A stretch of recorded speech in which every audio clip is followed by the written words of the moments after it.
Hey, just coming off a little retreat here, and in today's video we'll be looking at Tai Chi's Ting or listening energy, and also how we can apply this to self-growth and making changes internally. So, listening energy. This is sometimes looked at as feeling, your capacity to feel, to touch someone, to feel inside their body, the skill of knowing another. Now, if we look at the word listening, and we don't take that as something that was just errantly used in the past, and that they should have been saying feeling, if we look at listening, what happens when we listen? Okay, when we're listening for something, you're trying to hear something, you're not sure, something off in the distance. The whole body tunes, everything becomes taut so that you can hear. Okay, so you tune your capacity to hear, to pay attention, you tune your attention. And everything tunes to hear a vibration. We listen to vibration. So an example that a teacher once used with me was if you ring a bell. The sound of the bell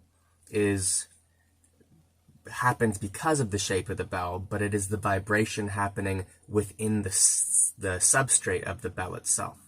So we get this vibration that's occurring, and then the shape of the bell, the concavity inside, is what allows that vibration to resonate. So we need two things. We need the vibration, and we need the shape for it to resonate in. So when we're listening, think of an orchestra. Before the conductor starts, they lift up the baton, they tune, all the musicians, they all tune, everything tunes, so that they can then play. Everyone is listening. So we have this listening energy. Now, in Tai Chi, this is typically used to feel another person's balance, how their mind is relating to that balance, and to steal that balance, steal their nervous system from within their current understanding of where their balance is. If we want to apply this to a self-growth perspective, if we want to maximize our capacity to listen, we need to cultivate a tyrannical and ruthless sincerity within ourselves.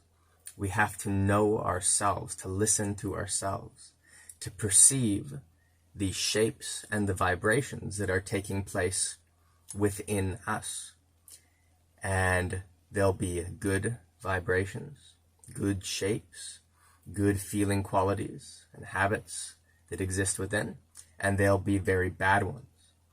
And we need to be absolutely truthful in terms of what we're perceiving within ourselves. The more we can maximize our capacity to know ourselves, the more we will be able to know another, to perceive another. And this is where the skill of reading people starts to develop. Not through trying to look at people, figure out what it is they're thinking, what are they feeling, not through trying to memorize and learn a whole host of micro expressions and facial tics and try to learn how to hear things in the voice or read body language and posture. All that stuff, when it's learned externally like that, it's very crude. It's very, very crude. What we need, what we want to do, is perceive all the subtlety of the shifts that occur inside us when we are in any state, any moment, every moment throughout the day. And through that, we will recognize ourselves in others. We will recognize our good qualities in others. And we will recognize our poor qualities within others. So, how do we do this? Firstly, we have to develop awareness. So we really need to develop a quality of perception, the ability to perceive, to listen. To listen to what? To perceive what? To listen to the changes or what is occurring, the shapes that are being held or let go of within our physical body, within the tissue. within the vital, astral, the chi, the energetics, and within the mind. Okay?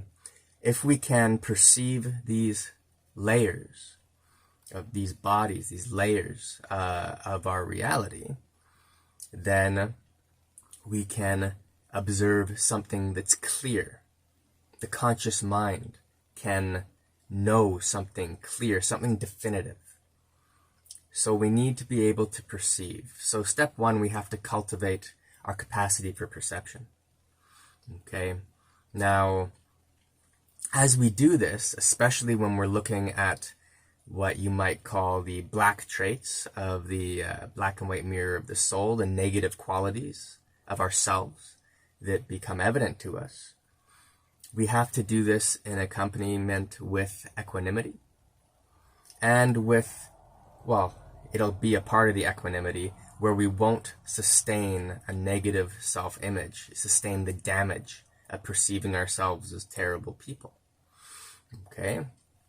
This is really, really important because there's two flaws when looking with absolute, ruthless, and tyrannical sincerity at ourselves. Is one, we might sustain damage and start perceiving ourselves as awful human beings. Or, in the rare case, maybe you think you're an amazing human being, and that might be true. Or two, if we're, regardless of what we perceive, is pride. And so we might take pride in our own good qualities we observe. Ooh, I'm disciplined. Ooh, I'm a good person. Ooh, I tell the truth. Ooh, whatever the thing is. We might take pride in our negative traits. And this is a pernicious one. And this happens with a lot of people going through healing, is there is pride that's held within the trauma. So we want to make sure we avoid pride in merely knowing our flaws. We hear this all the time. Acceptance. You have to accept yourself. Absolutely. Accept yourself. Accept what is there. Accept the good qualities. Accept the bad qualities in that they are currently something that exists. But that does not mean that we relinquish our capacity for growth and just allow laziness to permeate our being and just go, I just am this way. No. You apply awareness, you apply your capacity for perception, you accept what is there, absolutely. And then you change it. So, that's the first thing that's required, is absolute openness to, acceptance and knowing of oneself in order to listen and apply that listening capacity from yourself to another. Step two, we need to cultivate an awareness through the same feeling qualities, the same perceptions of the change that we want. What is the change that we want? What is the thing that we want to move towards? If we have a negative quality and we want to apply a positive quality and overlay it to eradicate the negative quality and replace it, we have to be able to observe when that positive quality is being acted out through the physical body, through the tissues, through the energetic systems, through the mental systems. Okay, through these bodies, we need to perceive when the positive trait is being acted out. This allows us to perceive a difference.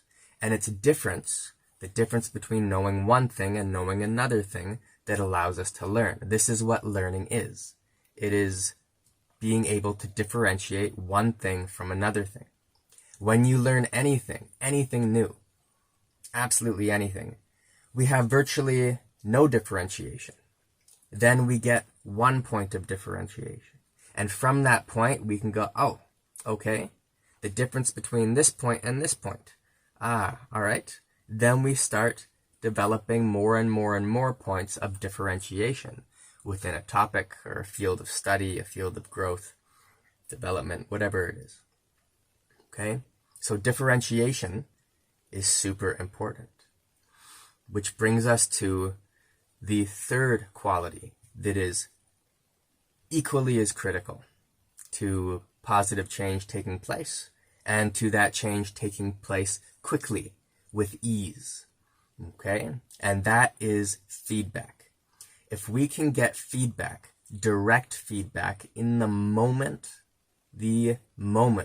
of success, the moment when we are successfully integrated and acting out the qualities we are seeking, and those qualities as we listen and feel and perceive them in the bodies, if we get positive feedback in that moment of success, in conjunction with recognition of what's taking place, that will allow for rapid growth, because it's no longer vague.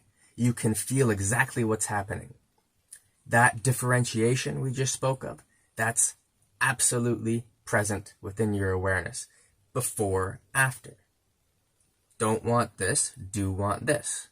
Because you have these two things, now you pour your attention into the one that you want. So you pour your attention into the positive trait, whatever this quality is. And simply through the act of recognition, consciously, and being able to perceive these subtle influences, the subconscious seems to come on board much more easily, and the change can be integrated into daily life almost immediately. It doesn't take years if you know what it is that you are looking for, and you get the positive feedback immediately in the moment of success in relation to what you're looking for. So, these are the 3 things that we want to develop. Now, the feedback is much easier when somebody else gives it to you.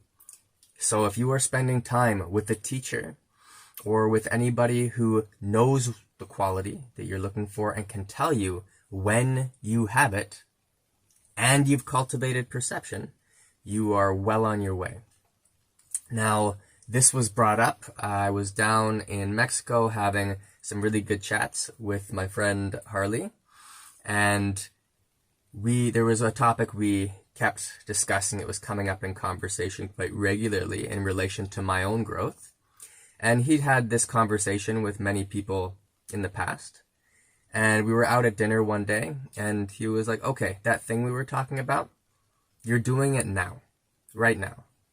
And because I was able to perceive what I was doing at subtle layers and levels in that moment, those changes integrated virtually immediately. And the next couple days, when we were chatting about it, he was very surprised at this speed of integration, because he'd had this conversation with many people and it hadn't integrated quite that way. So, hopefully you found this helpful, and you can bring it forward with you in your life. Thanks for your time, and good morning. Practice, practice, practice.